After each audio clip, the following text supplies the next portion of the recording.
തലസ്ഥാനത്ത് താമര വിരിയുമെന്ന് ഏതാണ്ട് ഉറപ്പായ സാഹചര്യത്തിൽ കോൺഗ്രസും CPM-ഉം കളി തുടങ്ങി. കുമ്മനത്തിന്റെ ജനപിന്തുണ കുറച്ചു കൊണ്ടുവരിക എന്ന തന്ത്രമാണ് ഇവർ പയറ്റുന്നത്.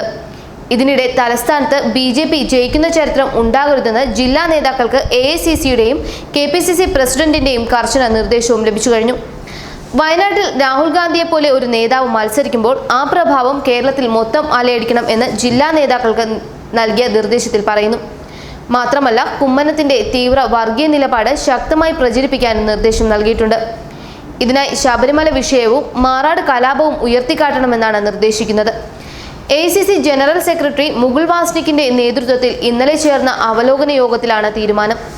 നിയോജക മണ്ഡലത്തിൽ ഉൾപ്പെടുന്ന മണ്ഡലം കമ്മിറ്റികൾ എല്ലാ ദിവസവും AICC നിരീക്ഷകനും KPCC-ക്കും റിപ്പോർട്ട് നൽകണമെന്നും യോഗത്തിൽ നിർദ്ദേശം നൽകി.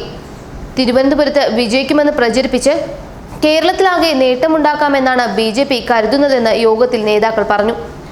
ശബരിമല വിഷയം BJP ഉന്നയിച്ചാൽ അതിനെ ശക്തമായി നേരിടണമെന്നും നിർദ്ദേശം നൽകിയിട്ടുണ്ട്. മണ്ഡലത്തിലെ സമുദായ നേതാക്കളെ ഉപയോഗിച്ചുകൊണ്ട് തന്നെ അതിനുള്ള ശ്രമവും നടത്തണം. അതേസമയം ന്യൂനപക്ഷ വോട്ടുകൾ നഷ്ടപ്പെടുന്ന സ്ഥിതി ഉണ്ടാകരുതെന്നും നിർദ്ദേശമുണ്ട്. ഇതിന്റെ ഭാഗമായി കുമ്മനം രാജശേഖരനെതിരെ ആഞ്ഞടിച്ചാണ് മുല്ലപ്പള്ളി രാമചന്ദ്രൻ ഇന്നലെ രംഗത്തെത്തിയത്. മാറാട് കലാപവും നിലയ്ക്കൽ സമരവും ഓർമ്മിപ്പിച്ച മുല്ലപ്പള്ളി കുമ്മനം ഹൈന്ദവ ധ്രുവീകരണത്തിന്റെ ആളാണെന്നും കുറ്റപ്പെടുത്തി. മുസ്ലിങ്ങൾക്കെതിരെ ശ്രീധരൻപിള്ള നടത്തിയ പ്രസ്താവന വർഗീയ ധ്രുവീകരണത്തിനാണ്. ശ്രീധരൻപിള്ള മാപ്പ് പറയണമെന്നും മുല്ലപ്പള്ളി പറഞ്ഞു. DGP Loknath Behera CPM branch സെക്രട്ടറിയെ പോലെ പ്രവർത്തിക്കുന്നുവെന്നും മുല്ലപ്പള്ളി ആരോപിച്ചു. തിരുവനന്തപുരം ലോക്സഭാ മണ്ഡലത്തിൽ ശശി തരൂരിന്റെ വിജയത്തിൽ സംശയമില്ലെന്നും മുല്ലപ്പള്ളി കൂട്ടിച്ചേർത്തു. താഴെത്തട്ടിൽ പ്രവർത്തനം ഊർജിതമാക്കിയിട്ടുണ്ടെന്നും എല്ലാ കാലത്തും AICC നിരീക്ഷകരെ നിയോഗിക്കാറുണ്ടെന്നും അദ്ദേഹം പറയുന്നു. ഇതിനെതിരെ ശക്തമായാണ് കുമ്മനം രംഗത്തെത്തിയത്. എന്നാൽ വർഗീയമായ എന്ത് പരാമർശമാണ് താൻ നടത്തിയതെന്ന് മുല്ലപ്പള്ളി വ്യക്തമാക്കണമെന്നും കുമ്മനം ആവശ്യപ്പെട്ടു. അടിസ്ഥാനരഹിതമായ പരാമർശമാണ് മുല്ലപ്പള്ളി നടത്തിയത്. വർഗീയതയെ ഇളക്കിവിട്ട് പ്രചാരണം നടത്തുന്നത് കോൺഗ്രസ് ആണ്. വീഴ്ചയിൽ നിന്ന് രക്ഷപ്പെടാനുള്ള വിലാപമാണ് മുല്ലപ്പള്ളി നടത്തുന്നതെന്നും കുമ്മനം പറഞ്ഞു.